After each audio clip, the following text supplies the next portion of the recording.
What's up, gamers? On today's episode of the Freeroll, I've got a first look at a new game that launched yesterday called Stella Fantasy.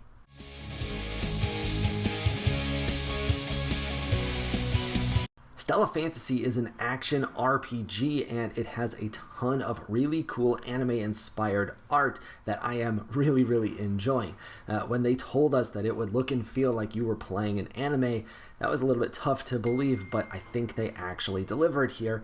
The game is totally free to play, and you can download it and check it out as of yesterday, April 13th. I highly recommend checking out Stella Fantasy. So we're going to jump into some gameplay here, and I want to start off by telling you a bunch of the things that I am really enjoying about this game so far. And the very first point I have to make is the gameplay itself is tremendous. It's a lot of fun. The action and stages don't take too long, and there is plenty to do. The combat system has several options, including multiple skills unlocked right at level 1, which provides some real depth to the gameplay. You've also got multiple different character types, and you're playing with a team of up to 4 characters right out of the box. So there is quite a lot that you can do from a team composition standpoint, and a lot of strategy that you can apply to the game. The game's also totally free to play, which I've said many times on this channel, but is a really important feature for onboarding new players. The other thing that's really cool is that while there are NFT characters available in this game, you can ignore them entirely if you don't want to participate in the Web3 side of things, because you can play the game with just the free characters, and they are just as strong as the characters you would be purchasing. So you're not at a disadvantage when you're not spending any money. The stages are all varied and pretty wide open. This is nice because it provides a lot of room for things like team positioning and plenty of room for dodging attacks, which occasionally can be important. I also love that there's plenty to do. A lot of times these games early on, you can only do a handful of actions per day, especially for free, and then you have to wait.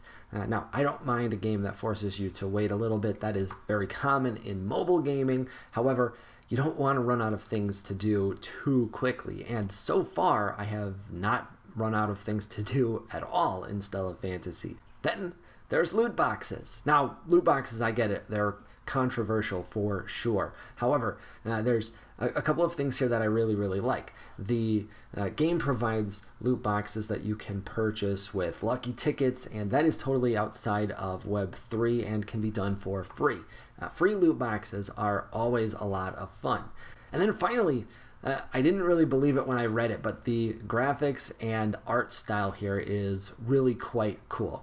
They told us that it would look and feel like you were playing an anime, and that is definitely the case. The cutscenes are all very anime-like, which that part makes a lot of sense. However, the gameplay itself too, you look like hand-drawn anime characters, and it's a really neat and refreshing aesthetic. Now, that said, the game is brand new, and the team is, of course, looking for feedback from the players. So there are a bunch of things that I would love to see some improvement upon in the very near future. The first part is that onboarding for a new user is still a bit lacking in my opinion. There are a ton of tips and menus, and every time you go to a new section, it forces you to read through all of that, which is great. However, there is a lot in this game, and the tutorial doesn't walk you through very many of those stages. And included in that is that there really should be a clear path of progression for a new free-to-play player to earn their 4th free character. In fact, at the time that I'm recording this, I'm not even sure that a 4th free character exists in the game at all. I do believe that at a certain point you will be able to unlock a free character and fill out your team. But the game is designed around a 4-character team, and if you're a free player, you're going to be stuck with 3 characters for quite a while. When you add in the fact that the Stella Strike ability requires having a full team of 4 characters. It's a bit disappointing that a free player isn't able to use that feature at all until they get that 4th character. So I'd also like to see the difficulty of the stages get a little bit more varied. So far, for every single stage that I have attempted, the difficulty really comes from beating the timer. I have yet to have my team get fully KO'd, and that was even before I figured out how the revives work. So it's relatively easy to keep your characters healthy, but if you run out of time, then you're still going to fail, and that's just not the most fun. I don't mind speed being a focus on some of the stages, but so far it's all of the stages, and that really forces us to focus on DPS when we're building out our characters, and in my opinion, that makes a lot of different and interesting play styles not work very well or at all, at least in the early stages of the game. Finally, the AI needs some help. Way too often I am finding my characters just standing around doing nothing. The biggest issue seems to be that they don't move on their own in any sort of logical manner, or possibly at all. I'm not sure exactly what's going on there, but I frequently find that I need to take control of characters, move them into a position that makes sense for their character type, and then sometimes even do a couple of attacks before switching them to auto or AI mode, and they take over on their own.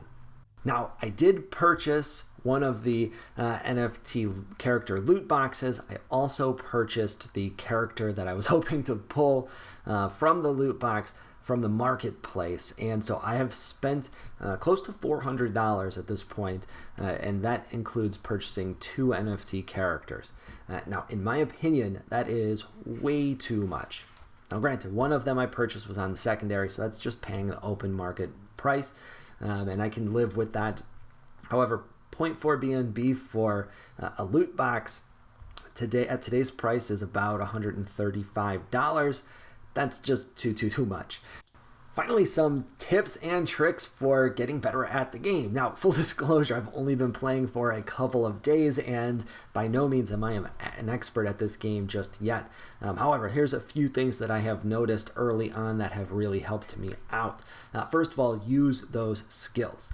I have a tendency in new games to want to save my skills for key moments.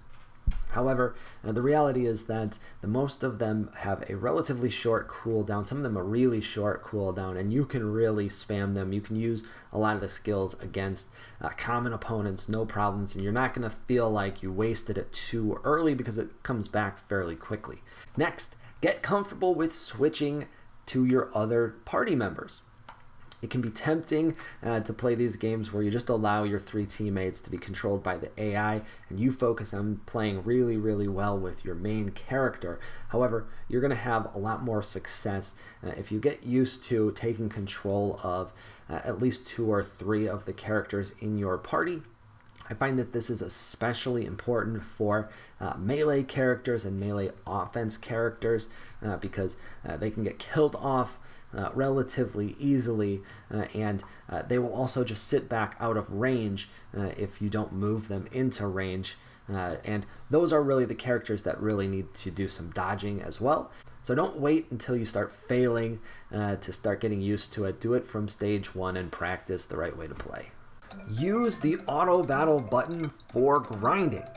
In fact, get yourself some ranged offensive characters for your team as well, because they are the best today at grinding these levels on auto. The reason for that is the AI seems to get stuck in certain places, and it's related to not being within range of attacking. At least that's what it appears like to me.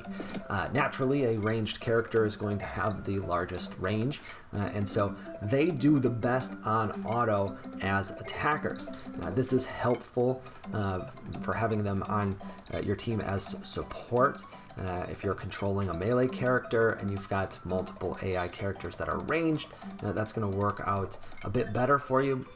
But just from a grinding standpoint, it's really nice to be able to go into the early stages that you do need to farm to get the resources for more gear, and simply hit the auto battle button and let your AI characters go to work. That wraps up our first look at Stella Fantasy. Now, I rattled off a whole bunch of improvements, but they are all things that I expect to get quickly improved and addressed by the team. They're all very fixable problems. Most of them are not even problems, just annoyances, things that can be improved. We are having a ton of fun playing the game. I don't say that a ton in this space, but I am going to continue playing and grinding up my characters for the foreseeable future. Expect more content on Stella Fantasy. Here, hit that subscribe button so you don't miss any of the future content, and have a great day.